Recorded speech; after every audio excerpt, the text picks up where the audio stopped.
Welcome to Total Retail Talks, your podcast channel for retail knowledge. Hello, and welcome to this episode of Total Retail Talks. I'm Joe Keenan, Editor-in-Chief of Total Retail. I am joined on today's show by Bill Reddy, the President of Commerce, Payments, and Next Billion Users at Google. Bill and I are going to talk a little bit about kind of the overall retail landscape, especially with a particular focus on e-commerce this holiday season, and as well get Bill's perspective as we look ahead to 2022 as well. So thank you for joining me, Bill. Thanks for having me on the show, Joe. So to get us started, why don't you tell our audience a little bit about your professional background? And I mentioned your title, but tell us a little about your current role at Google. Certainly, yeah. I started at Google in January of 2020 and joined to lead Google's efforts in commerce, which includes shopping, travel, Google Lens, along with Google's payments and Next Billion Users businesses, which you can think of as sort of like emerging markets. And prior to Google, I've been a serial entrepreneur. I've done 5 startups. The 2 most recent of those are Venmo and Braintree. CEO of those businesses, sold those to PayPal, and was COO of PayPal prior to joining Google. So Bill, let's talk a little bit about how Google is trying to create a different online commerce experience, both for consumers and for merchants. Yeah, absolutely. This is one of the reasons I joined Google in the first place. Google's always been about the democratization of information, and we're really extending that ethos to the world of commerce, looking to build an open and free e-commerce ecosystem. And the goal there is to build commerce experiences that strengthen the relationship between sellers and their customers without an intermediary standing in between them. And the ultimate goal there is to provide more choice to consumers, from large brands to local boutiques to direct-to-consumer brands. We want to help all of those different types of businesses easily connect with the consumer in a digital environment. And that means that in doing that, we're bringing more choice, more information, more transparency to consumers' shopping sessions by supporting that open ecosystem where shoppers can connect directly with merchants, know who they're buying from, and what are the attributes of the product and the seller. And we want to really help merchants, again, from the very largest all the way down to the smallest, to connect directly with their customers, so that instead of just getting a transaction, the sellers gain a customer, not just a transaction. And finally, I'd say, as you look at e-commerce over the last decade plus, it's become a bit lopsided. The vast majority of growth in the last decade plus has gone to just a few players globally. And I think we've all had the experience through the pandemic that there's no one retailer that can meet every need of every consumer. And it's a pretty uninteresting world to live in if there's only one place to buy things. So what we're trying to do is really make it so that the user has just as much or more choice in the digital world as in the physical world, and ideally even more. And in doing that, making sure that we're democratizing access for sellers of every type and size so that they can fully engage with consumers in a digital environment. And from the perspective of consumers specifically, Bill, I would imagine that convenience factor too, that you're providing this information all in one place. That is a big factor too for online shoppers in particular. Yeah, that's absolutely right, Joey. If you're a user, a consumer, we want to make sure that as you think about, what's the best product for you? Where's the best place to get that product? What are the other things I should know about a particular product? Finding all that information, we're trying to make sure that Google's the very best place for consumers to start that shopping journey, no matter where that shopping journey ends. To be very clear, we're not a retailer. We have no aspirations to be a retailer. We're trying to partner with the retail ecosystem to help consumers have access to that information and then connect more deeply with all the great products and all the great places to buy those products that are out there. Yeah, sort of being that bridge between the merchant and the consumer. So as consumer behaviors evolve, obviously, even accelerated that over the last, close to 2 years now, with so much more of a reliance on digital channels due to the pandemic. How does Google keep pace as it looks to be an innovator in the e-commerce arena? As you said, the goal isn't to be a retailer, but you obviously want to be an innovator in the e-commerce space. Tell us a little bit about what you're doing to keep pace there. Certainly, yeah. overall, as we've all seen, the pandemic has accelerated digital shopping behaviors, many of which were largely underway already, but created a decade plus of growth in a year's time. And so it's really accelerated the consumer shift to digital. And we see that happening, certainly with our products and the way users are engaging with our products. We have more than 1 billion shopping sessions that happen across Google every day. And these shopping journeys, they can begin on YouTube, on image search, on maps. And so from inspiration to research to purchase, shoppers are completing all parts of their journey online now. And so we're looking to go meet those users where they are across multiple of the surfaces where we engage with them.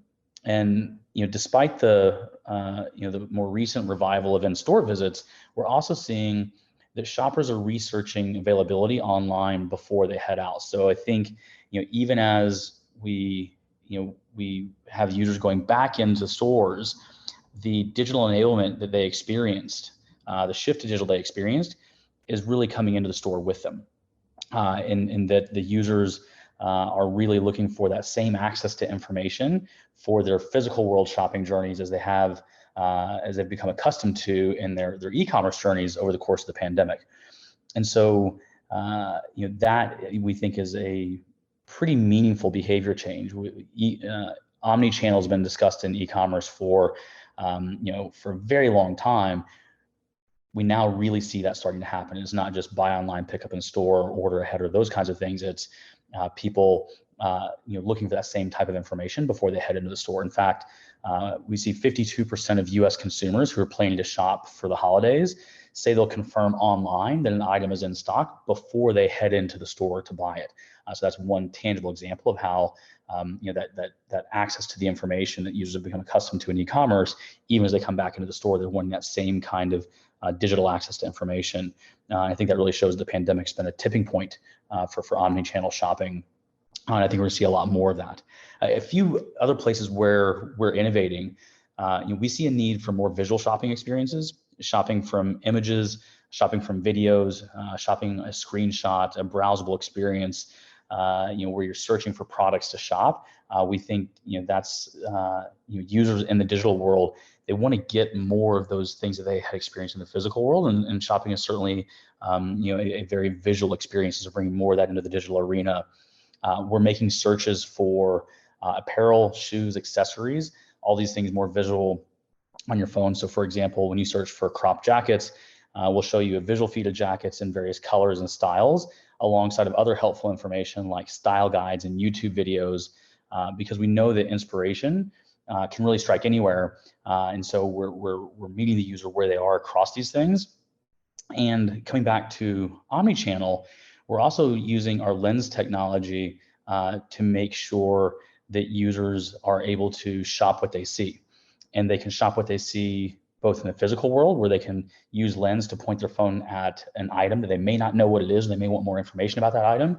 And just by pointing their phone at that item, we'll recognize that item, give them information about it, whether it's pricing, where to buy, reviews, all these things. But then they can also do that for imagery that they see online, whether that's an image that they see on a website, a photo that they've saved on their phone, or again, something in the real world that catches their eye. Google Lens is making all the products you see instantly shoppable. And then finally, we're making YouTube more shoppable and actionable as well. Earlier this year, we started testing an integrated shopping experience that allows viewers to tap into the credibility and knowledge of trusted creators to make informed purchases on YouTube. In fact, we recently partnered with several top YouTube creators to test our new live shopping features. We've tested shoppable live streams there, and we're doing that with leading retailers on their channels, for example, Sephora. And starting November 15th, we're kicking off a YouTube holiday stream and shop where we'll run shoppable live streams with brands like Walmart, Samsung, and Verizon. So again, all of these things really come back to that point of helping with information in a more blended retail world where the digital and physical worlds are blending more and more. So when you're looking for products like a kid's bike helmet or even a specific brand, you can select in stock to see if it's going to be at a store nearby. We'll show you availability around those things, and we'll help you shop what you see with things like our Lens product. Yeah, and I would imagine this holiday season as well, considering all of the supply chain concerns and what we've heard, that tool in terms of getting that information, consumers wanting that information, particularly around stock before they drive out to a store, is really a great example of the intersection of channels and how Google is presenting that information to consumers to help them make one, their lives more convenient and easier, but also two, in many cases, more informed purchase decisions. Yeah, that's exactly right. And I think it's also a great opportunity for retailers to engage in those tool sets that'll allow consumers to discover that information, whether it's things like the right inventory, making sure that the inventory shows up as in stock, or if it's things like making sure that the user is able to go explore other items, explore the full set of inventory from that retailer. So I want to get back to a point you made earlier, Bill, in terms of kind of the democratization that Google is creating within the e-commerce experience, or the online shopping experience, I should say. Can you tell us a little about what Google is doing specifically there to create an open and equal, fair marketplace for all sellers and brands?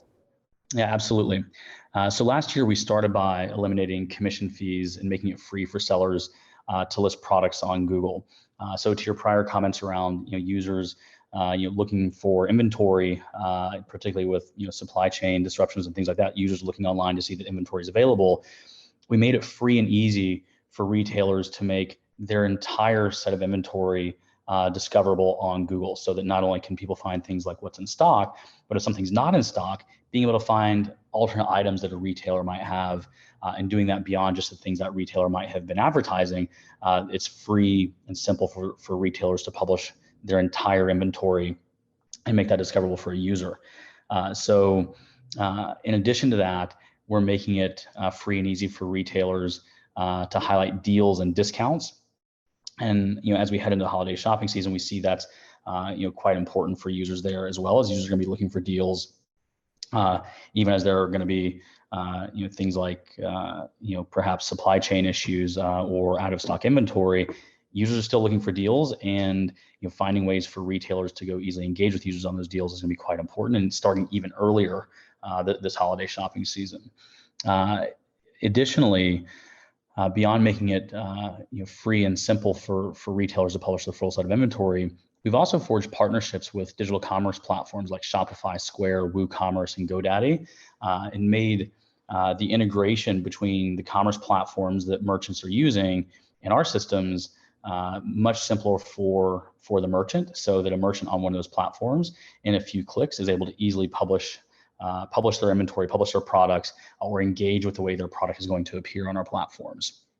And so now any merchants working with the Shopifys of the world can make their products discoverable across multiple Google surfaces for free.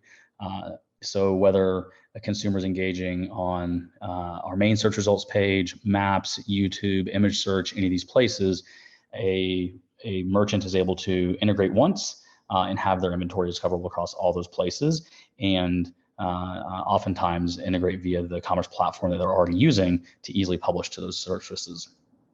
So with this, we're able to bring a lot more inventory onto Google and make that discoverable for users. And so we talked about it at Google I/O this past summer, that we now have our shopping graph that's based on dynamic AI technology, now has 24 billion plus listings, and can connect shoppers with the right products at the right moment in time, because we've got such an extensive product catalog that we can connect in with wherever the user is in their shopping journey.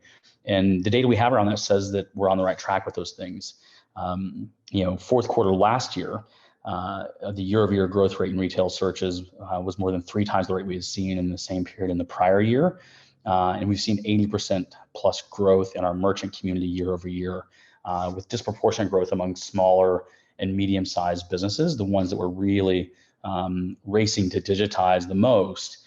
We've seen tremendous growth there, and a 70% increase in the size of our product catalog. So across those, that's a lot more inventory, a lot more product discoverable for many more users coming back to that billion plus shopping sessions that occur on our surfaces each day, those users are able to find more of the things that they're looking for from a broader set of sellers because of these tools that we've made available to retailers. Yeah, and that choice, particularly this holiday season, it's a good segue into my next question. So valuable for consumers as they scramble to get gifts and make their holiday purchases. I'm interested in your perspective, Bill. For some of the macro trends that we've seen this holiday season, what have been most interesting to you? Maybe there's some have affirmed some things you've already thought going into the holiday season. Maybe there were some surprises. What are some of the macro trends that you're most closely tracking this Q4 season? Well, so first is that shoppers really want choice and information, including as they move back into physical world shopping. People definitely are looking for the best products at the best price from the broadest range of merchants. And our open ecosystem strategy and our new shopping experience on search allows us to connect shoppers to more products from a variety of sellers, whether that's large big box retailers, large e-commerce players, to direct to consumer brands and local stores. And we're also seeing, that people are looking for more detailed and timely information online, including things like ratings, current deals, discounts for loyalty program members, or availability for different shipping options or pickup options. So that access to information and it coming into physical world experiences is definitely one of the biggest of those trends. We're also seeing, just as we've seen last year, we're seeing the search for deals beginning earlier. Users, are not waiting for Black Friday and Cyber Monday, and nor are retailers. And so we've seen by mid-October that searches for discount code have already increased 50% since last year. So shoppers are definitely starting earlier. Retailers are working to meet those shoppers earlier in the holiday shopping season. And then finally, I'd say people are continuing to shop from new formats. We've seen a 60% increase in Google image search for ideas. And according to our research, a remarkable 70% of customers buy a brand after seeing it on YouTube. So we're bringing new commerce experiences to image formats, both on YouTube and image search, as well as Lens that I already mentioned. And I'll also mention that, there's multiple new things we're doing on YouTube as well, including the shoppable live streams that we're running with brands starting November 15th. With that being said, Bill, and kind of, I think you gave a comprehensive overview of some of the trends and learnings that we've seen this holiday season. My final question for you is kind of then taking that information and looking ahead to 2022. What would your thoughts be and your advice particularly for merchants and brands to adapt to those trends and to position themselves for growth in the new year? Well, first of all, I'd say, retailers need to think about putting all of their inventory online. There was a time when retailers would think about perhaps only their most profitable units or only the things they were advertising. But now, retailers can put their full inventory online. We made it free and easy to do so, but consumers are also looking for that as well. Retail is up almost 6% in 2020. The most growth in well over a decade, despite stores being shut or limited during lockdowns. So, of course, much of that growth came from e-commerce, which is up 44% that same year.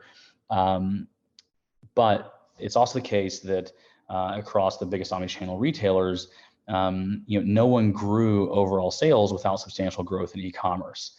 So that we expect is going to continue into next year. And even with people going back into stores, as I've mentioned, the users and consumers are going to expect that same digital convenience, even for in-store shopping journeys. So making sure the full inventory is available online, including whether things are in stock. I think it's going to be quite important with users checking that things are in stock before they go in the store, or looking for information about products, even as they might be out in the physical world shopping, but thinking about how they can use their phone as a digital assistant to learn more about the things they're out shopping for. Second thing I'd say is, is listing deals early, engaging those in tools to make sure that consumers can discover those deals. Back to users having been habituated to digital experiences, Deal seeking is definitely one of the most significant of those trends amongst consumers. So not only is it free and easy to make your full inventory available as a retailer, it's also the case that you can engage in publishing deals and those types of things that are really great engagement opportunities for users and things that users are demanding more and more. And then, finally, I'd say thinking about using new technology to reach and engage shoppers online and really meet them where they are. I'd suggest considering building richer experiences across multiple channels. For example, we've talked about Google products like Search, Maps, and YouTube. These are all distinct opportunities to meet the user at distinct phases of their shopping journey. And we've been doing quite a lot of work around how we make that easier for retailers. But we also see consumers engaging across all of those surfaces. We've been beta testing an integrated shopping experience on videos on demand. And we did this with Mondelez's Sour Patch Kids as the company's first creator campaign. We saw that drove a 3% plus click-through rate on desktop alone over a 3-week period. So it's an example of the kinds of things that can be achieved in engaging in these new formats. And we see retailers are using videos, rich lifestyle imagery, interactive story formats, all these things to bring their unique brand to life online. And these are great consumer engagement opportunities. I'd also say enabling loyalty signups, reward redemptions online. These are all things that users have been engaging with more and more through the pandemic. As we go into next year, we think that's going to continue to accelerate. And then I'd also say in certain categories such as home decor, makeup, and apparel, there's a lot of opportunity for new technologies like AR, with try before you buy experiences, or to see what something's going to look like in your own home. Using AR technology. So lots of new engagement formats for retailers and that consumers are really, really seeking out. Yeah, that's a good a look into potentially what we're moving into 2022.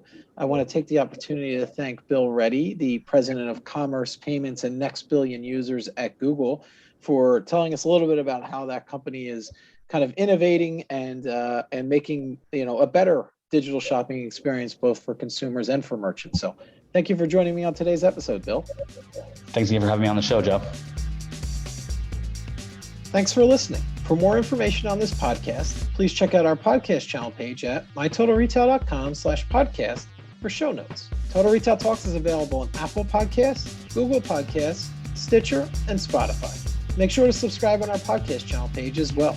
If you've enjoyed this episode, please take a few moments to rate and review this podcast. Thanks, and until next time, this has been Total Retail Talks.